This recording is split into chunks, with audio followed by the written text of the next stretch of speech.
Hello and welcome to another Sunday podcast episode. Where are we? It's Friday. Yeah, Friday, just gone 2 o'clock. I haven't bothered with the weather, not forecast, the report. It's been absolutely freezing. It's now warming up slightly. It's about 12 degrees at the moment. I don't know what the barometric pressure is. So many people are saying, what's happened to the weather? It's all got boring now. But apparently the sun is coming out about 3 o'clock. We've had more and more rain. Number 2 daughter's garden has flooded. They've been trying to dig a sort of sump, a soak-away thing. They said, how deep should it be? And I thought, well, it's only a puddle. About a foot deep, foot square. They did that. And there's a lake there now. So I've said you're going to have a sump. A proper soak-away, like a metre square by at least 2 metres deep, full of rubble and stuff. I don't know. So that's a bit of a pain. But, talking of pain, I've had a result. Yesterday, Thursday, went to the doctor. He injected my knee. What was it? Steroids and cortisone and anaesthetic. He said it's a concoction of whatever. And when I walked out of that doctor's place to the street, Tricia was driving the car, just in case I couldn't even walk, let alone drive. And it's perfect. Well, 95% perfect. I can't believe it. I've been walking around today, perfect. He said you can only have 3 injections in your entire life. So that's 1 done. I've got 2 left. It might only last a few weeks, might last a few months, I don't know. He just said luck of the draw sort of thing. But what a result. I can actually walk around without having all this pain, and the clicking has stopped. It's weird, isn't it? I don't know what it is, what they put in there, but whatever it is, it works. Okay, let's have a look at my notes as usual. Several of you contacted me about London Airport. Do you remember I was saying, is it Heathrow or is it Gatwick? I wasn't sure which one, back in the 50s. Right, thank you to all those that have let me know it was Heathrow Airport. Now let's look at my notes here. I've always got these notes, haven't I? What have I written here? London Airport was Heathrow, right, back in the early days. But before the early days, Gatwick was Croydon Airport. Okay, now I've heard of Croydon Airport. If you watch Poirot, Poirot, the Belgian detective, they have made several episodes where they filmed at Shoreham Airport up the road from me, and they call it Croydon Airport because there is no Croydon Airport anymore. It's you're going to get bored in a minute. It's Gatwick. Croydon became the overflow for Heathrow. Gatwick started off as a private sort of members flying club. They then, in the 30s or 40s, opened it up to flying abroad and stuff like that. So it's all very interesting. It was a relief aerodrome. Gatwick was, anyway, it's all confusing, but that's it. So Heathrow was the airport, Croydon was there, it was Gatwick, and then it was private. Anyway, now Heathrow's the biggest in the UK. Gatwick, up the road from me, is the second biggest. And I went there with number 1 daughter, if you remember, the other day. Took her and her hubby out. They've gone to Florida. Now, here's the thing. Talking to Florida, here's the thing, as my son would say. They've all met up together. Number 1 daughter and hubby, my lad and his family, they've all met up at Disney. Is it Disney World? Whatever it is in Florida, Disney. And we've got photographs come back of them all together. Because, my boy and his lot, they live out there in North Carolina. So they nip down to Florida. You do that in America, don't you? You kind of nip to places. Just nip here and nip there on planes and stuff. I don't know whether he drove. But that's interesting. Thanks to everyone about the aerodrome business and all the old days. Something else here. Ray, thank you for the black and white film you sent me. Very short film about burglar alarms. Was it in the 30s? Can't remember now, Ray. I think it was in the 30s. And what it was, there's a jewellery shop, and they showed you in this sort of locked up room the burglar alarm set up. What it was a telephone dial, a gramophone deck, and if someone broke into the shop, which they did in this film, someone broke in to steal jewellery, that triggered this entire system. So the telephone dial, automatic, dialed 999, this thing in the dial, poking in the dial, and it went round 3 times, 999. When the phone was answered the other end, the record deck started playing a record. Hello, Scotland Yard. This is so-and-so jewellery shop in so-and-so high street. We are being robbed. This is an automatic alarm. Fantastic. You should see all this mechanical stuff and the electrical bits and pieces. Absolutely brilliant. Of course, all that these days would be in one tiny little microchip, wouldn't it? You see the record deck start up and play this record. Great stuff. Alan. Hello, Alan. Hope you're listening. A lengthy email, bit of a story actually. I've read it several times, so I won't be reading the email as such, but I shall relate the story. Alan, a few decades ago was into motorbiking. He had a lovely bike. I don't know what it was. You don't say what it was, Alan. Triumph or something like that. Harley Davidson, something like that, I expect. If you're into bikes, that's the sort of thing you probably would have had years ago. He lived alone. Now that's relevant. In a minute, you'll see. He used to go out on his bike for a spin, as he's put it. One morning, lovely summer's day, going up the main road, round a bend, patch of damp in the road or whatever it was, leaves, he's not sure, and he lost it straight off the road into the hedge. But not only into the hedge and through the hedge, then down an embankment into the undergrowth. He lay there for a couple of minutes thinking, what have I done? That was a stupid mistake. He went to get up and he couldn't move his legs. His arms were okay, his head was right. He managed to take his crash helmet off. He's on his back, took his crash helmet off, lay there looking up at the foliage and the sun shining through the trees. You've written it quite nicely, actually, Alan, quite a nice way you've put it. And he's wondering what to do, wondering what on earth happened, how he managed to lose it on the bend, and what he was going to do, because there was no one about. He's in the undergrowth, there's no one around. He lay there for some time. He raised his head. He couldn't see his bike, and he had assumed that it had gone further down the embankment into the even thicker and deeper undergrowth. He called out help. He could hear the traffic going by, whizzing past on the main road up above, up the embankment. He wondered whether there was a housing estate the other side where the undergrowth was. He wasn't sure exactly where he was. He knew which road he was on, of course, but he wasn't sure exactly where he had come off. He was shouting and shouting, obviously no response. He then began to think, what is going to happen? I can't move. I can't get anyone's attention. No one knows I'm here. What's going to happen? As the day dragged by, he was in pain with his legs, of course, but his head wasn't damaged at all. He was perfectly compos mentis. And he wondered what on earth to do, how to get anyone's attention. He just had no way of getting it. This was before, obviously, mobile phones. Then the sun started to go down and dusk fell. Night time came, and he's just on his back, looking up at the stars, still wondering what on earth he was going to do and how long he was going to be there. In the morning, nice sunny day again, the sun came up, the birds were singing. He's still there on his back. He was thirsty, he was in pain, and he then started to think, I'm going to die here. His injuries weren't life-threatening. I mean, he wasn't bleeding. He says there's no blood anywhere. He didn't seem to be bleeding. He wasn't bleeding internally. He reckoned that was the case because otherwise, he wouldn't have lasted that long. He felt fine apart from his legs. Both were broken, and he reckons in more than one place. He tried to move. He tried to crawl. He couldn't even roll over onto his front to crawl properly because of his legs.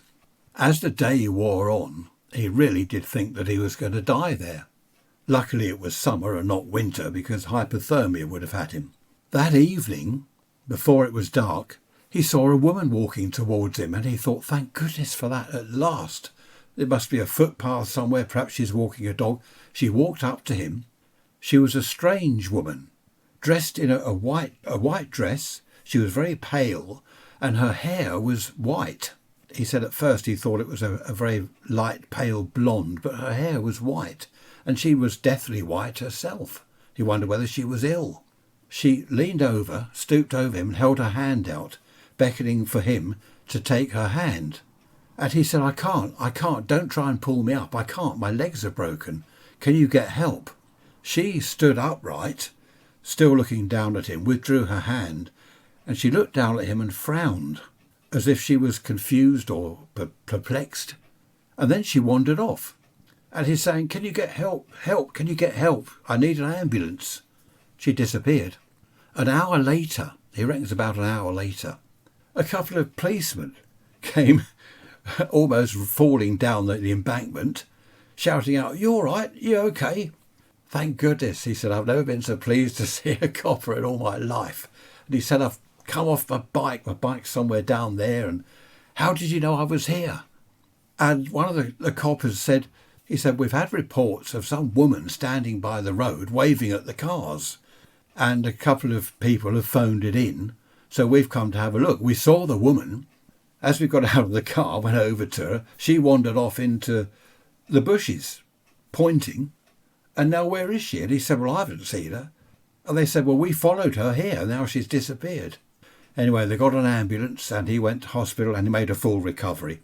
His bike was okay, by the way, just a few dents here and there.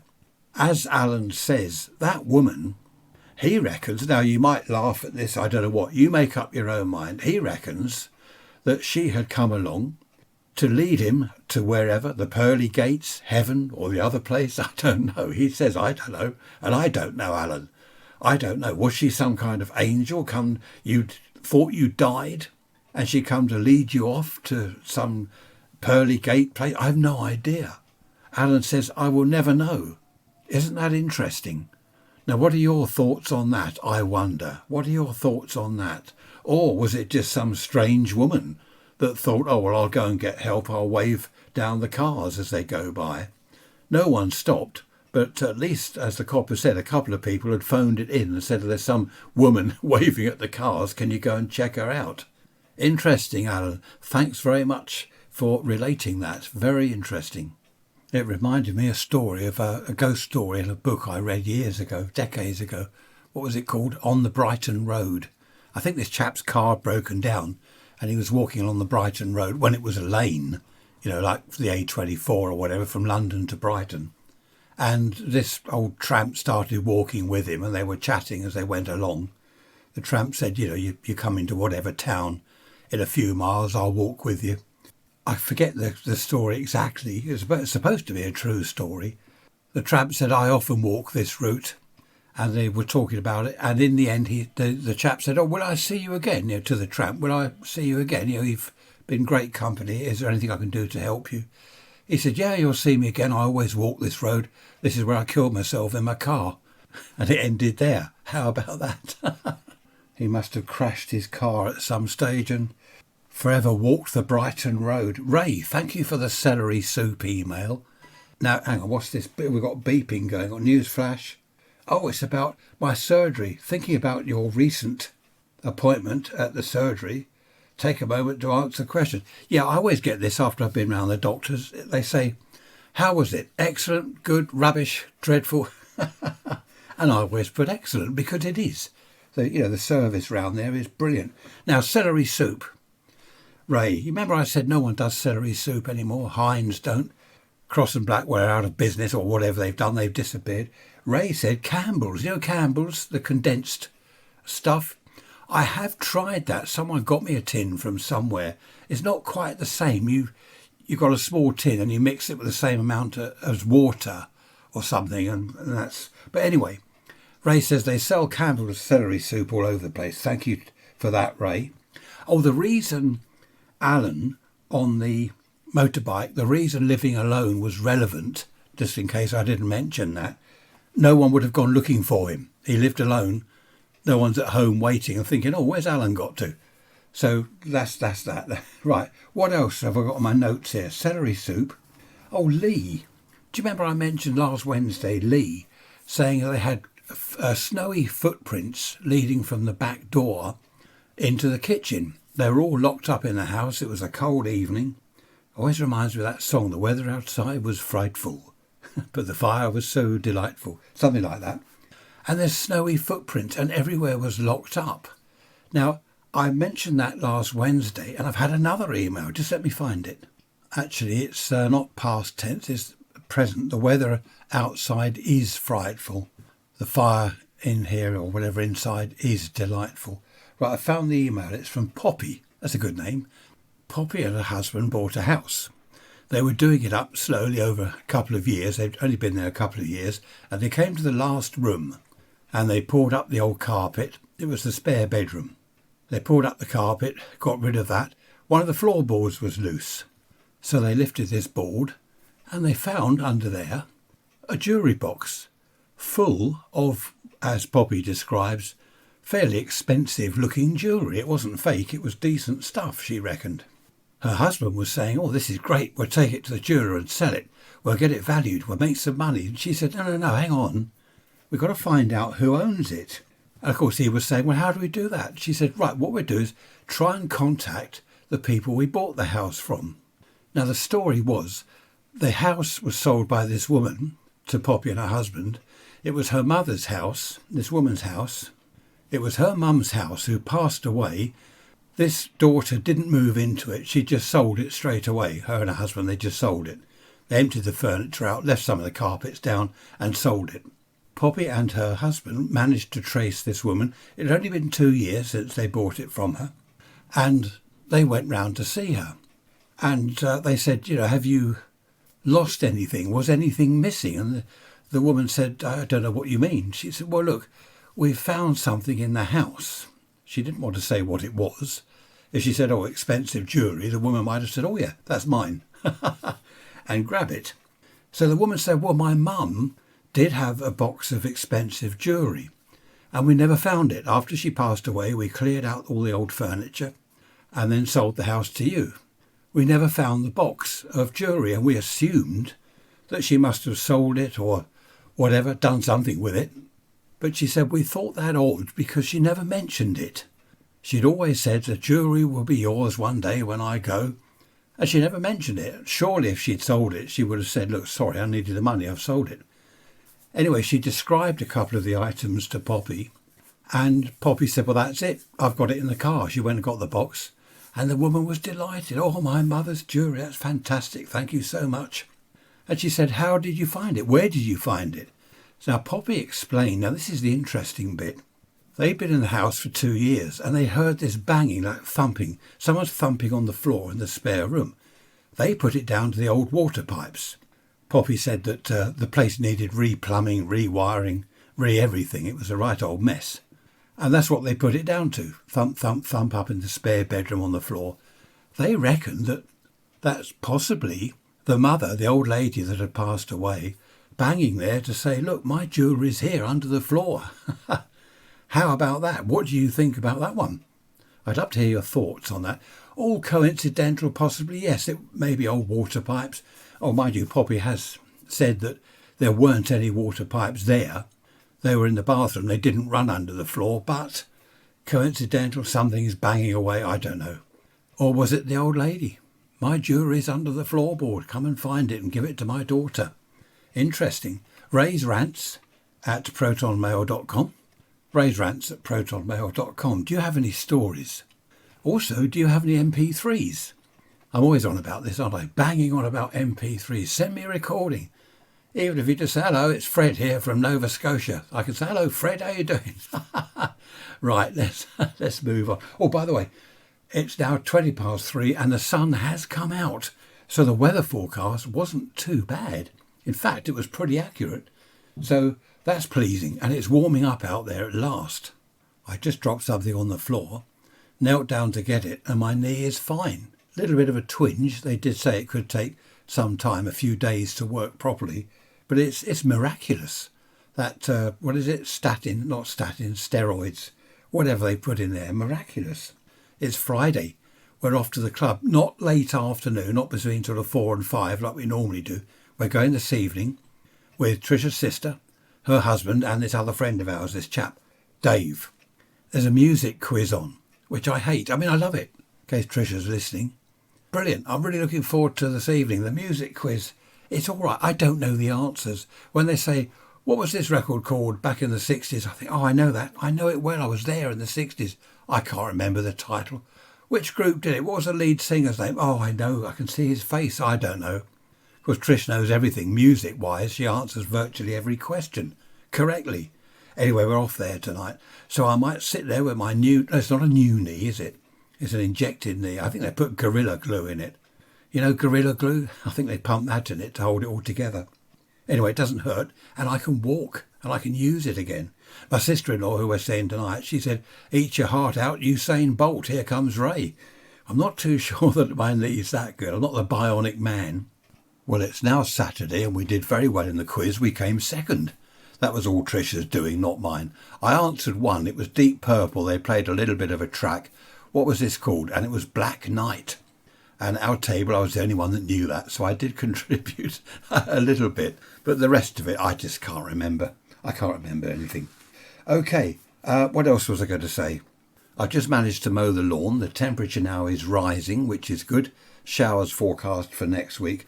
Do you remember in the UK, don't know about abroad anywhere, back in the old days when pub quizzes started, you'd have a chap and he'd sort of walk round the pub saying, "Right, question number 1," and you'd all write down the answer. I remember that. I used to quite enjoy that actually in the old days, but they weren't that popular. Then they became very popular as a way of getting people into the pubs, because pubs, unfortunately, these days are empty. They really are empty. People just, well, they're pubs. They're not pubs, they're restaurants, aren't they? I've moaned about all this before. They're restaurants, really. They're not pubs. There are one or two traditional sort of English or British pubs left, but I don't know. They're totally different. One of the families, our niece, I can't remember. I get confused with cousins and people removed and stuff like that. No, it's not a cousin, a youngish girl off on a hen night. They're going abroad, Spain, I think. That's odd. Is that odd, or is it just me being old-fashioned again? Off to Spain for a hen night. Well, I think it's several nights, so I don't know. And what happened was, I'm talking like as if they're going. They've actually been. They've come back now. And out of the group of however many of them went, 3 of them have come back with COVID. They've tested positive for COVID. So there's a nightmare. And the one that's getting married soon, she's now worrying, she wasn't tested positive, but she's now worrying that she's going to develop, or whatever you do, COVID, and it'll ruin her wedding. So I don't know, why do they go abroad? I only mention that because talking of pubs, stag nights were usually in pubs back in the 60s, weren't they? Just a load of lads doing a pub crawl or staying in one pub for the evening and getting drunk. Last day of freedom and all that nonsense people used to say. But the hen nights, they were good. I remember in our local pub, you get the odd hen night, a load of girls would come crashing in there, drinking vodka and tonic in the old days, wasn't it? Vodka and tonic for the girls and lager for the lads. They were good days. I do miss pubs as they were. What's it like abroad? I know a lot of people listen to this, from other countries, America and Australia, New Zealand, Spain. Of course, in Spain, I suppose it's mainly holiday type places, isn't it? Bars and pubs for the holiday makers. But what's it like for the locals? I mean, if you live in Spain, do you have a local bar or pub that you go to where the holiday makers aren't there, somewhere hidden away so you can keep away from all the foreigners that turn up in your country and start drinking too much and causing problems? I think that's normally the British that do that, isn't it? From what I've understood on the television anyway. Young Brits, especially the lads, and the girls, they seem to go abroad, especially to Spain, and get drunk and wreak havoc. Not really my idea of a holiday, but I did go to Spain when I was young, and with a group of young lads, and we didn't do that. We were late teens, I suppose. Yeah, late teens. We didn't do that. We had a few beers and had a good time. I don't remember getting drunk and causing fights and things. But hen nights, though, abroad, everyone goes abroad these days for everything, even marriages, of course. 2 or 3 members of our family, the youngsters, got married in Cancun over in Mexico. Apparently it's lovely. I've never been to Mexico, but apparently it's lovely. Times change, don't they? And some of us, some old stuck in the muds like me, don't like it. No, it's fine. If that's what the youngsters want to do, that's fine. That's their life, isn't it? They want to get on with that. That's not a problem for me at all. In fact, it makes our pubs quieter. Not that we've got any left. I was talking to a friend of mine this morning, and we were talking about telephones. He wants to get rid of his landline phone. That's so do I, but Tricia said, oh, well, both our mums use it. I think that's all we use it for. Our mums, we ring them or they ring us on the landline. I don't know why they don't like the mobile numbers. We both got mobiles. But in the old days, I remember a kid at school. I was going to go around his house. He was selling something and I was going to have a look. And he said, "Oh, what's your phone number? I'll give you a ring when we're back." He was going out with his mum and dad, I think. And he said, "We should be back about 7. I'll phone you. What's your number?" And I said, "Well, we haven't got a phone." We hadn't at the time. Obviously no mobile when I was young. And he said, "Oh, okay, well, just come round about 7 and hope that we're back." And when we did get a phone, it was a miraculous thing. I remember I got in from school and my mum had arranged for a friend of mine down the road to phone me sort of 4 o'clock, got in about 1:45. I didn't know the phone had been installed. This is the 50s, of course.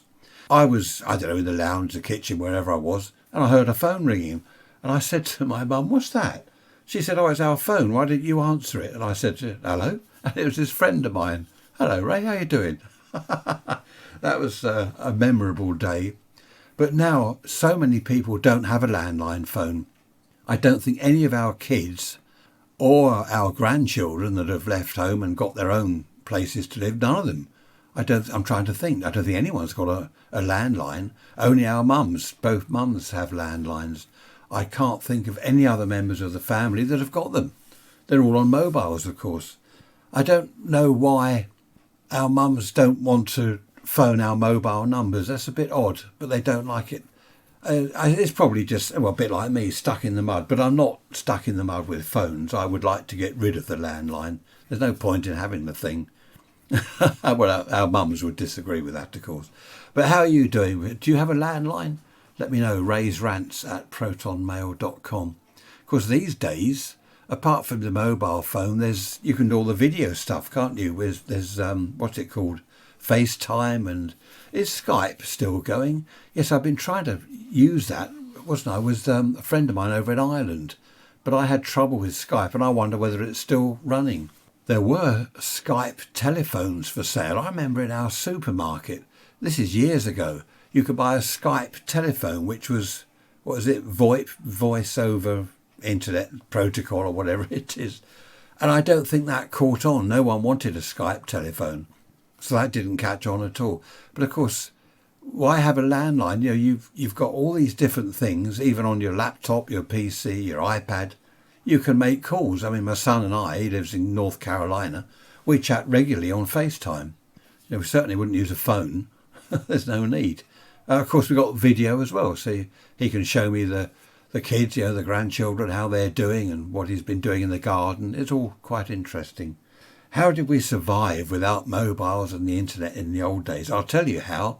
Extremely well. There was a programme on the TV the other day. They were showing some youngsters the old dial-type telephones. And these youngsters were saying, "Well, what are you meant to do? How do you..." They're pressing their finger into the number holes. And it doesn't do anything. "Well, no, you turn the dial and let it run back." And I think they were quite amazed at the comments coming out. Quite interesting. And of course, I remember on Tomorrow's World. Who remembers Tomorrow's World? Was it with Raymond Baxter back in the old days? That was a good programme. I remember them saying on there one day all furniture would be plastic. Oh, listen, Morse code. I must have left one of my radios on over there. Yes, I have. Yes, furniture will be plastic. And I remember thinking, plastic? You can't have plastic chairs and tables. Well, we have, haven't we? Patio stuff, but it's awful. There's nothing worse than plastic table and chairs. I don't like it. Anyway, going back to Tomorrow's World.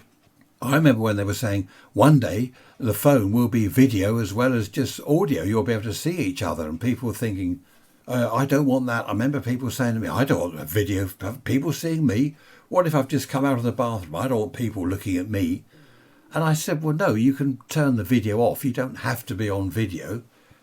So I remember a lot of people up in arms about that. "We're not having video phones. We don't want that." And now look, everyone has the capability of making calls with video, of course.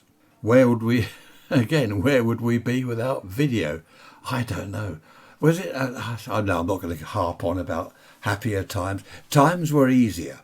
You didn't have all these nuisance calls and emails from spam stuff and all that. Didn't have all that. If the phone rang, it was someone that either looked you up in the phone book, because initially everyone was in the phone directory, and then people started going X directory because you get the odd call from whoever. I think we were always X directory, so you knew if someone was phoning you, It's someone that you've given your number to. They haven't found it on the internet, online. They haven't bought a load of numbers so they can spam people or whatever. So life was easier as far as communication was concerned, I suppose. Did you, if you're in the UK, did you get the alert on your, the government alert, whatever it's meant to do, this warning thing on your phone? Or have you turned it off?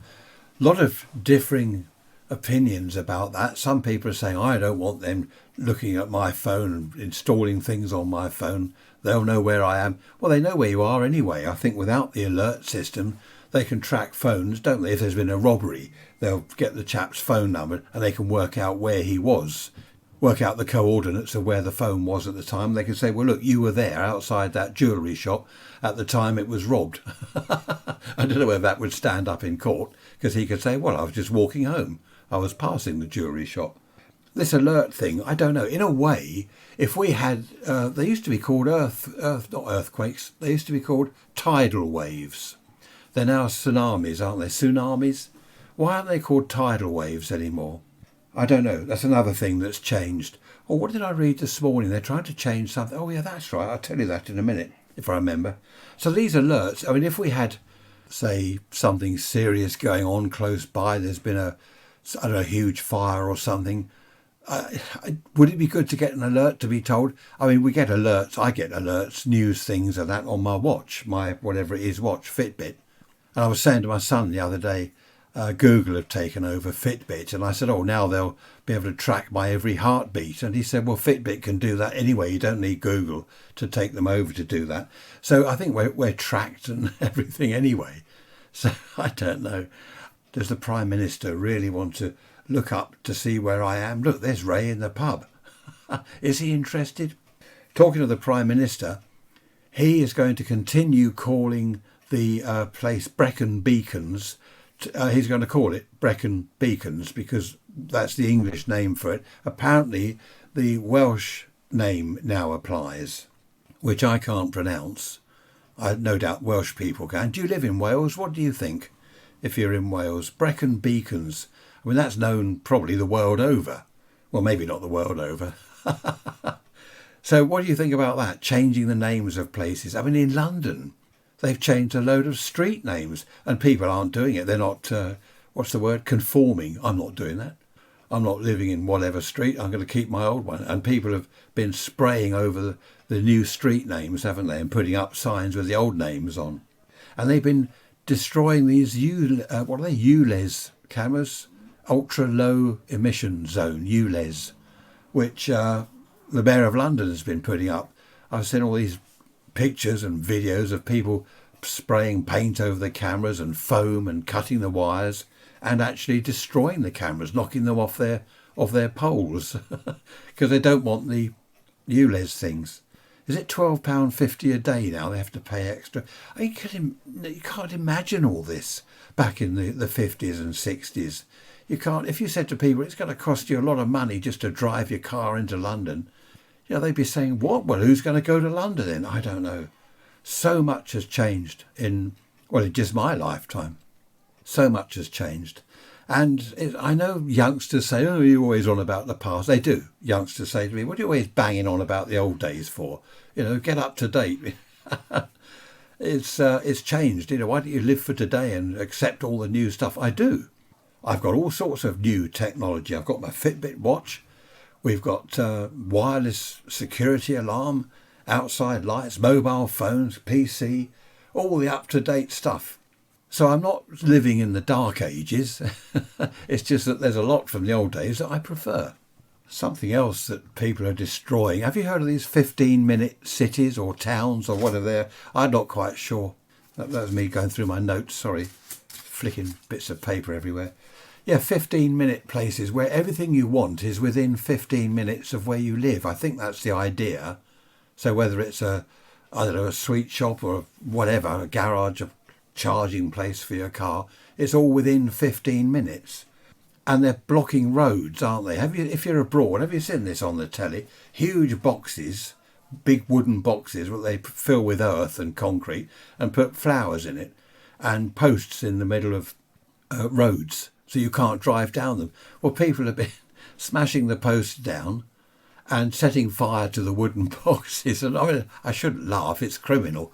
But I do understand. I mean, if they put wooden boxes at one end of our road and said, you're not going that way anymore, I don't think the boxes would stay there for very long, or bollards sticking out of the road. I think they would probably disappear pretty quick overnight.